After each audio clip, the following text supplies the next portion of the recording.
Hello, everybody. I hope you slept better than I did. This is a very tough time, and I just wanted to come on. I was supposed to go on CNN, but was canceled because of the Pennsylvania press conference.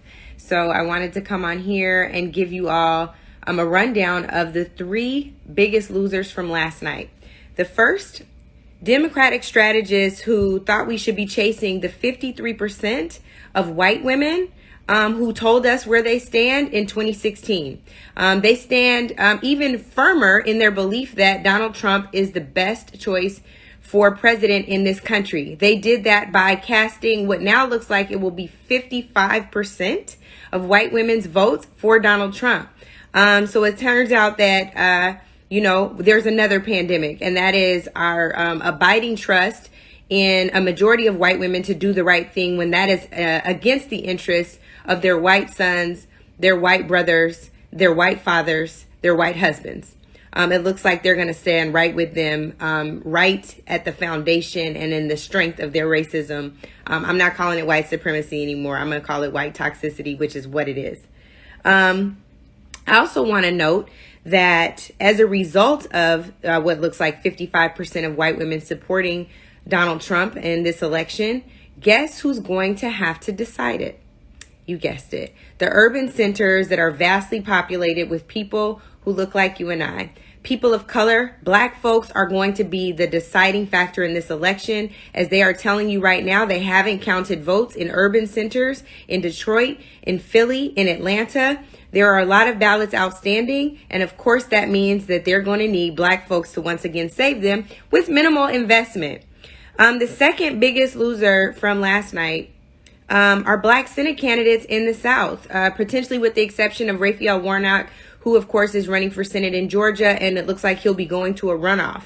But the other candidates in Louisiana, in Tennessee, in Mississippi, my good friend Jamie Harrison in South Carolina, they were not able to pull it off. The polling was wrong, and our folks didn't show up for them. And so now we have the tremendous candidates in the South who were not victorious last night. Adrian Perkins, another one in Louisiana, that we really need to figure out, where do we go from here? And is the pathway through the South? And how do we really empower black voters to ensure their voices are heard and their votes count? We have to figure out another strategy. And part of that means really investing and doubling down in communities of color.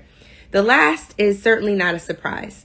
Do you all remember in August when Donald Trump said that he was not supporting funding the United States Postal Service because of mail-in votes?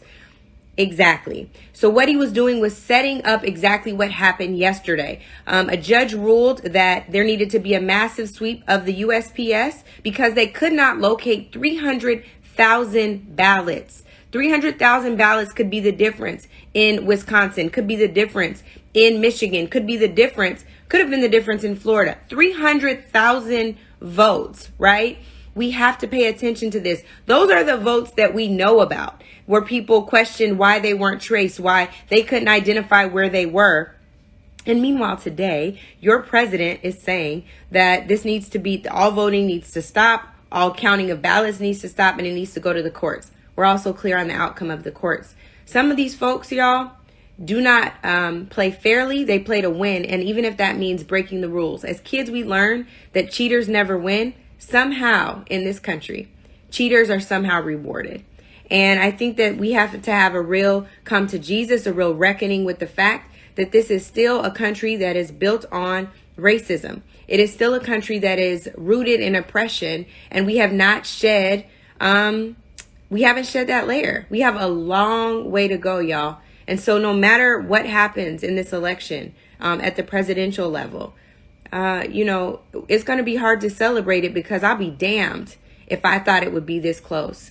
I definitely had my fears, but I thought regardless, if Joe Biden was able to pull it off, that it wouldn't be a close victory. And right now is way too close for comfort, at least for mine.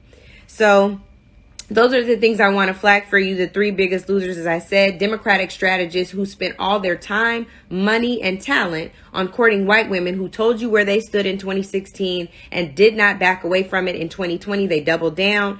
Again, the black Senate candidates And then also the USPS. And I also failed to mention there are Black congressional candidates. The CBC grew in the primaries. It did not grow in the general. It looks like Jackie Gordon, Desiree Timms, Cameron Webb, Cynthia Wallace, all were unsuccessful in their bids for congressional seats. And lastly, right now, Lauren Underwood, who is an incumbent member in Illinois, is still trailing by over 800 votes. So again, y'all, we got work to do. And part of that is about re-engaging us in a system that ensures that our voices are heard and that our votes are counted. And so when people are telling us they don't feel heard, they don't feel seen, we've got to listen, because it turns out that you cannot rely on the 53% of white women. That means you need to grow and build your base with Black and brown voters. And it's time for us to have strategies that focus on both of them, both groups. What do Black folks need from their candidates? What do brown folks need from their candidates? And figure out if there's a way for us to build a lasting victorious coalition. But what happened last night and what's still happening right now is horrible. Thank you all so much.